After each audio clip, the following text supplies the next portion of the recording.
ঝামেলা শুরু হলো কোথায়? চাকু ছিল কিচেনে। তো উনি এসে এভাবে আমার হাত মানে ধরছে যে আমার হয়তো বা আঘাত করবে।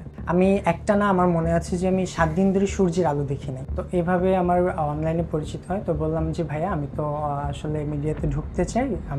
আমার খুব ইচ্ছা যে আমি মিডিয়াতে কাজ করব।" উনি কখনো আপনার সঙ্গে ফিজিক্যাল হওয়ার চেষ্টা করছে? নো, আপনি চেষ্টা করছেন? নো। অবশ্য। আপনি বলছিলেন যে ঢাকায় আপনাকে কেউ আনার পরে আপনাকে মেরে ফেলার চেষ্টা করছিল। জি। What is it? আমি ২০২০ থেকে অনলাইনে কাজ শুরু করি। কি করেন যেমন অনলাইনে? লাইকিতে ভিডিও শুরু করি তখন। জি।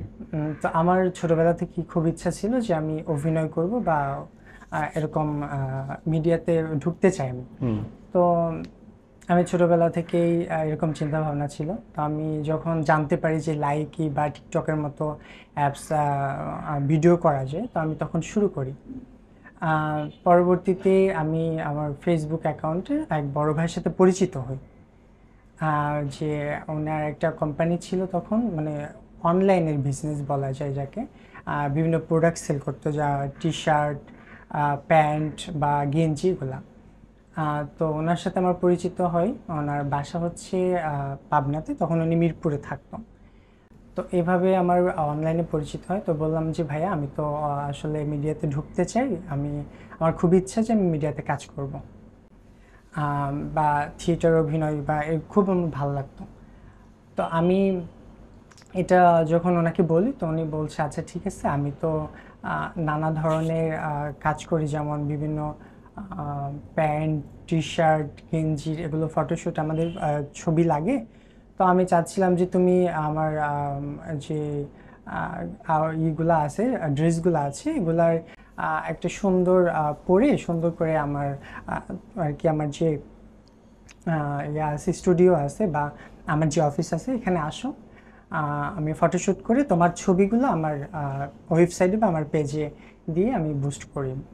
তো আমি বললাম, "জি ভাইয়া, আমার যদি আপনি বলেন তো আমি আসবো।" তা বলতেছে, "তা আচ্ছা ঠিক আছে, তুমি চলে আসো, আমি বাকিটা আমি দেখব।" তো আমি ওনার কথা শুনে আমি বাসায় বলি, বাসায় রাজি হয় না। তারপরে ঢাকায় আসলেন। ঢাকা আসার পরে?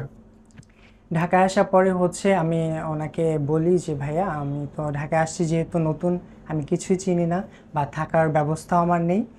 তো আপনি আমাকে উনার একটু ওখানে উঠেন। হেল্প করেন।" তো উনি বলল যে, "আচ্ছা ঠিক আছে, তুমি আমার অফিসেই থাকো, খাওয়া-দাওয়া এখানেই করো।" হুম। তো পরে হচ্ছে যে উনি বেশ কয়েক মাস চলে যায়, বলতেছে যে তখন আরেক বলে যে, ঠিক আছে আমি ওই প্রোডাক্টটা নিয়ে কাজ করব। তার আগে হচ্ছে আমি বিভিন্ন খাবার জাতীয় খাবার নিয়ে কাজ করছি। তো এটা শেষ হোক, তারপরে ওইটা নিয়ে আমি শুরু করব। আমি বললাম, "আচ্ছা ঠিক আছে, যেহেতু আপনার এখানে আছি তো আমি কাজ শুরু করি আপনার এখানে।" তো ওনার বিভিন্ন কাজে হেল্প করতাম। এর মাঝে আমি মিরপুর বাংলা স্কুল অ্যান্ড কলেজে ১১ নম্বরে ভর্তি হই। তো ওখানে ফার্স্ট ইয়ারে ভর্তি হই। ঝামেলা শুরু হলো কোথায়? ঝামেলা শুরু হয় আমার এক্সামের পর থেকে। কিরকম? যেমন হচ্ছে যে উনি আমাকে কাজ দেওয়ার কথা বলে এনে কোনোরকম কোনো কাজ দেখাচ্ছিল না। হুম। বা আপনি আমিও কেন চলে যাচ্ছিলেন না আমি তখন? বাড়িতে যাওয়ার চেষ্টা করলেই বলতো, "আচ্ছা ঠিক আছে থাকো, আমি শুরু সামনের মাস থেকে শুরু করব, সব গুছাই নিয়ে শুরু করব।" এভাবে আমাকে বারবার ডেট দেওয়া হয়। তাহলে সামনের মাসে কেন আপনি আসলেন না? আজকে চলে এলেন, ঠিক আছে আমি সামনের মাসে আসবো। আমি তাকে বারবার এভাবে প্রেশার দিই, তারপরেও সে বলে যে না, কারণ আমি হচ্ছে ওনাকে কাজটা করে দিচ্ছি, উনি আমাকে বিনিময়ে কিছুই দিচ্ছে না। থাকা খাওয়া কি টাকা নিচ্ছে আপনার কাছ না, থেকে? আমার কাছ থেকে টাকা নিচ্ছে না। মানে আপনার বাট থাকা খাওয়ার আমি যে বিনিময়ে কাজটা করি, কাজ করে দিচ্ছে? হ্যাঁ কাজ করে দিতেছি। জি।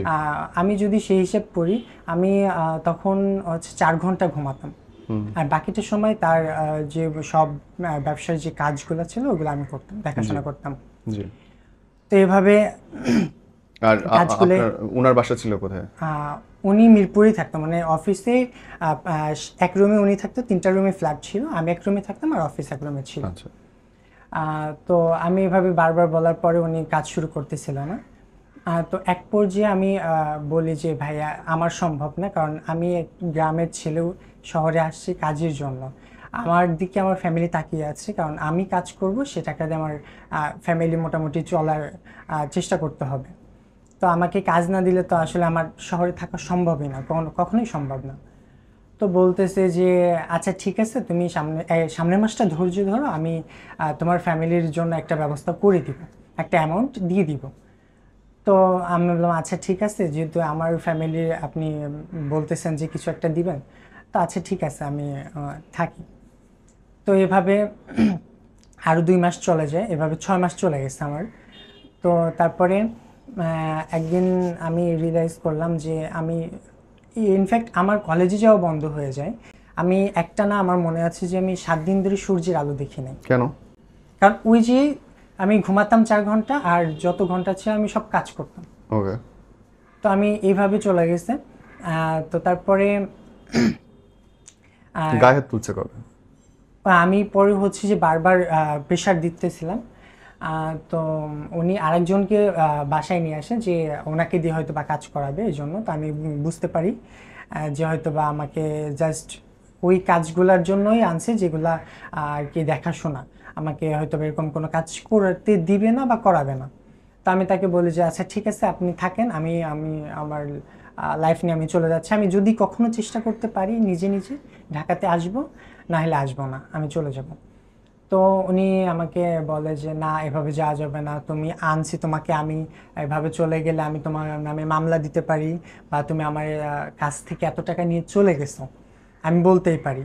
আমি সে আপনি বললে আমার কিছু আসবে না, কারণ আমি আমার ধৈর্য কুলাইছে, আমি 6টা মাস আপনার এখানে আছি, আমার ফ্যামিলি আমার দিকে তাকিয়ে আছে যে আমি কখন কিছু ভালো একটু করব, সেটা দিয়ে আমার ফ্যামিলি একটু হলেও স্বাবলম্বী হবে। তো তারপরে আমি ওইভাবে বলি। তো উনি এক পর্যায়ে রাগ হয়ে আমার মনে আছে যে আমি হচ্ছে যে কিচেনে ছিলাম, আমি আমার খাবার রেডি করতেছিলাম। তো আমি চিল্লা চিল্লা বলতেছিলাম। তো উনি কিচেনে এসে চাকু ছিল কিচেনে, তো উনি এসে এভাবে আমার হাত মানে ধরছে যে আমার হয়তো বা আঘাত করবে। তো আমি দেখে চুপ হয়ে গেছি, যে কারণ উনি যেহেতু রাগ হয়েছে, আমি চুপ যদি না করি হয়তো বা আমার গায়ে হাত তুলতেই পারে বা যে কোনোভাবে আঘাত করতেই পারে। তার মানে কি কখনো গায়ে হাত তুলছে সে? হ্যাঁ, তার আগে গায়ে হাত তুলছে, আমি এরপরে যখন আর বলছি। তোলে নাই, তারপর আপনি চলে এসেছেন? তো যখন আমার এভাবে করছে 2-3 বার, ওই ফার্স্টে আমাকে এভাবে করছে, তো আমি চুপ করে গেছি, বসে আছি, আমি আর কিছু বলিনি। এরপরে কতদিন ছিলেন ওখানে? ওই একটা রাতে ছিলাম। তারপর দিন সকালে চলে এসেছেন? পরের দিন আমি চলে আসছি এভাবে যে আমার কোচিং আছে, আমি বলে আসছি যে আমার কোচিং আছে, আমি যাচ্ছি, আমাকে যেতে দেবে না। রুমের ফ্ল্যাটের হচ্ছে চাবি তার কাছে থাকতো সবসময়, অলওয়েজ ভিতর থেকে লক করা থাকতো। তো যখন আমি বের হব তার অনুমতি নিতে হবে, আবার যখন আসবো দেন নক করে ঢুকতে হবে। তো আমি বের হওয়ার জন্য চেষ্টা করতেছি, আমরা 4 তলায় থাকতাম, তো 4 তলায় থেকে লাফ দিয়েও আমি বের হতে পারবো না, আমাকে তো সিঁড়ি বেয়েই বের হতে হবে। তো আমি তাকে বললাম যে ভাইয়া আমি তো কোচিং আছে, আমি তো 1 ঘন্টা সময় লাগবে, আমি যাই, করে চলে আসবো, জাস্ট একটা ব্যাগ, একটা বই, আমার ব্যাগটা নিয়ে যাই। তো বলতেছে যে আচ্ছা ঠিক আছে চলে আসো, তো তোমার ফোন কোথায়? তো আমার ফোনটা আমার কাছে ছিল, তো বললাম আমার কাছেই আছে। তো বলতেছে যে আচ্ছা ঠিক আছে, তো এই ফোনটা রেখে যাও, যে ভরসা পাবে যে ফোনটা রাখলে হয়তো বা যাবে না, এরকম কিছু। তো আমি ফোনটা আচ্ছা ঠিক আছে, যে আমি যদি জীবনে ভালো কিছু করতে পারি, ফোন আমি কিনতে পারবো। তো আমি ফোনটা ওনার কাছে রেখে আমি বললাম আচ্ছা চাবিটা তাই দেন, আমি লকটা খুলি। তা বলতে না আচ্ছা ঠিক আছে আমি খুলে দিচ্ছি। তো উনি নিজে গিয়ে সে দরজার লকটা খোলে এবং আমি বের হই, আর সাথে সাথে আমি হচ্ছে সোজা বাড়িতে চলে যাই। আপনি কি পুলিশ কমপ্লেন করছিলেন? না, আমি পুলিশ কমপ্লেন কেন? করে নাই, কারণ আমার কাছে মনে হয়েছে যে যদি আমি করি তো তখন হচ্ছে উনি আমাকে যে কোনোভাবে ফাঁসাই দিতে পারে, যে উনি আমি কি এত টাকা কখনো নিয়ে আপনার যাচ্ছি। সঙ্গে ইনফ্যাক্ট আমাকে বলছে যে ফাঁসিয়ে দিবে? বুঝতে চলে পারছি। যাও। আমি খুব বাজে একটা প্রশ্ন করি, উনি কখনো আপনার সঙ্গে ফিজিক্যাল হওয়ার চেষ্টা করছে? নো। আপনি চেষ্টা করছেন? নো। অবশ্য। ওকে। মানে আপনার কথাবার্তা শুনে বেশ সন্দেহজনক লাগছে আমার নিজের কাছে, কারণ এটা হওয়ারই কথা না। 6 মাস একটা ছেলে আর একটা জায়গায় গিয়ে বিনা পরিশ্রমে কাজ করতেছে, পারিশ্রমিক, ইটস নট ডান। পারিশ্রমিক ওই যে আমারে বারবার বলতো যে এ নিয়ে বলেন, আপনার লাইফ থেকে যদি শেখার থাকে কি আছে বলেন তো? আমি এটা বুঝতে পারছি যে আসলে নিজে কষ্ট করো, নিজের অবস্থান শক্ত করো, কখনো অন্যের কথাই বা অন্যের কথাই বড় হওয়ার চেষ্টা করো না। Right, it is. আল্লাহ আপনাকে ভালো করুক, বড় করুক, সেই দোয়া করি। আপনার অভিনয় করছে মঞ্চে, এবং এটা খুব তাড়াতাড়ি সিনেমা নাটকে আসুক, আমরা সেই দোয়া করি আপনার জি, জন্য। দোয়া করবেন থ্যাংক ইউ। ইনশাআল্লাহ। আসসালামু আলাইকুম। ওয়ালাইকুম আসসালাম।